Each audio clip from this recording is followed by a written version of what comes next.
இந்த நிறைய நேரம் உட்கார்ந்தபடியே வேலை செய்கிறாங்க, அதே மாதிரி நிறைய பைக் ஓட்டுறாங்க இல்லைங்களா, இவங்க எல்லாருமே அவங்களுடைய கோர் மசிலை வந்து ஸ்ட்ரென்தன் பண்ணும். அது என்ன டாக்டர் கோர் மசில் அப்படின்னா, நம்மளுடைய அடிவயிற்று தசைகளும் இடுப்பு பகுதியில் இருக்கக்கூடிய தசைகளும் தான். ஸோ பெண்களுக்கு ஒரு டெலிவரி ஆயிடுச்சு, ஒரு 2 டெலிவரி ஆயிடுச்சு அப்படின்னாலே இந்த கோர் மசில்ஸ் வந்து வீக்னஸ் வந்துடும். ஸோ இந்த கோர் மசிலை ஸ்ட்ரென்தன் பண்ணுறதுக்கு பட்டர்ஃப்ளை ஆசனம், சேதுபந்த ஆசனம், புஜங்க ஆசனம், இல்லை பிளாங்க் பொசிஷன், இந்த மாதிரியான எக்ஸசைஸ் எல்லாமே வந்து நம்ம பண்ணலாம். ஸோ இதை பண்ணோம் அப்படின்னாலே நம்ம அடிவயிற்று தசைகள் வந்து நல்லா வந்து ஸ்ட்ரென்த் ஆகும். ஸோ இதுவும் வந்து பேக் பெயினை வந்து குறைக்கிறதுக்கு முக்கியமான ஸ்டெப். 2வது ஸ்டெப் என்ன அப்படின்னா, நம்ம உட்காரக்கூடிய பொசிஷனை ப்ராப்பராக வந்து மெயின்டைன் பண்ணணும். ஸோ நம்மளுடைய ஸ்பைன், அதாவது தண்டுவடம் வந்து ஸ்ட்ரைட்டாக வந்து இருக்கணும். அதே மாதிரி நம்மளுடைய இடுப்பு பகுதியில் இருக்கக்கூடிய ஜாயின்ட்ஸ் வந்து நம்ம முட்டியை விட கொஞ்சம் வந்து உயரமாக வந்து இருக்கணும்.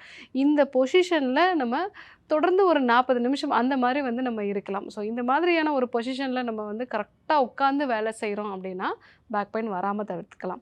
3வது, கண்டினியூஸாக உட்கார்ந்துருக்கிறத நம்ம தவிர்க்கணும். ஸோ நம்ம தொடர்ந்து ஒரு 40 நிமிஷத்துக்கு மேலே வந்து உட்கார்றோம் அப்படின்னாலே நம்ம டிஸ்கில் வந்து தொடர்ந்து அழுத்தம் வந்து உண்டாகும். அந்த மாதிரி அழுத்தம் உண்டாகிறதுனாலையும் உங்களுக்கு இடுப்பு வலி வந்து வரலாம். ஸோ ஒவ்வொரு 40 நிமிஷத்துக்கு ஒரு முறையும் எழுந்து ஒரு 2 நிமிஷம் நடந்துட்டு வர்றது நல்லது.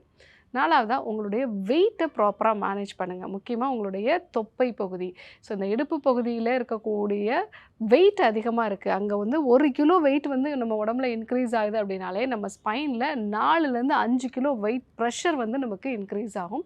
ஸோ அதனால் இடுப்பில் அதிகப்படியான தசைகள் வந்து இருக்குது, தொப்பை வந்து அதிகமாக இருக்குது அப்படின்னாலே உங்களுக்கு டிஸ்க் ப்ரொலாப்ஸ் வர்றதுக்கு வாய்ப்பு நிறையா இருக்குது. ஸோ அப்போ உங்கள் வெயிட்டை ப்ராப்பராக மேனேஜ் பண்ண வேண்டியது அவசியம். அனைத்து நோய்களுக்குமான குணம், அழகு தரும் மூலிகைகள், ஆரோக்கியம் தரும் மருத்துவர்கள். டாக்டர் ஸ்ரீவர்மாஸ்.